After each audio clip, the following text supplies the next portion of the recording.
Samantala, dinisqualify ng COMELEC ang alkalde ng Roxas Isabela dahil umano sa vote buying.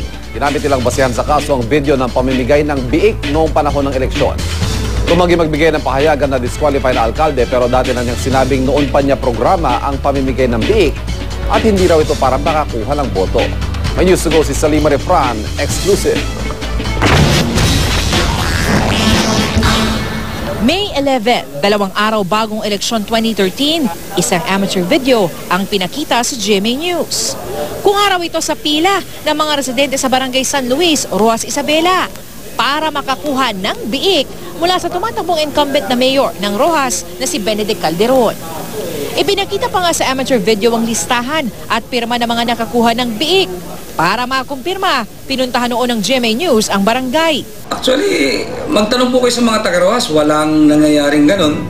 At baka yung sinasabi po nila, yung mga regular pong ginagawa ng munisipyo. Ang videong ito nakarating din sa COMELEC at ginamit bilang ebidensya sa pamimili umano ng boto noong eleksyon ni Calderon.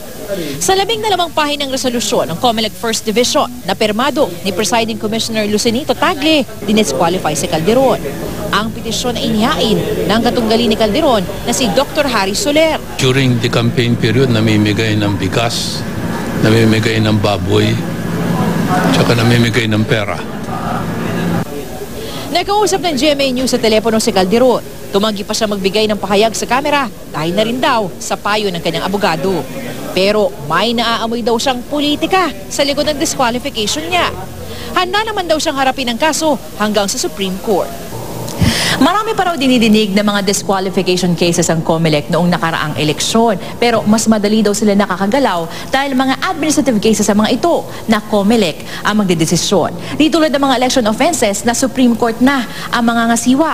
Kaya naman, dagdag ni Brillantes, maaaring mag-disqualify pa raw sila. Dito sa administrative, upon determination by the commission that there was vote buying, pwede na namin disqualify. Salima Refran, GMA News.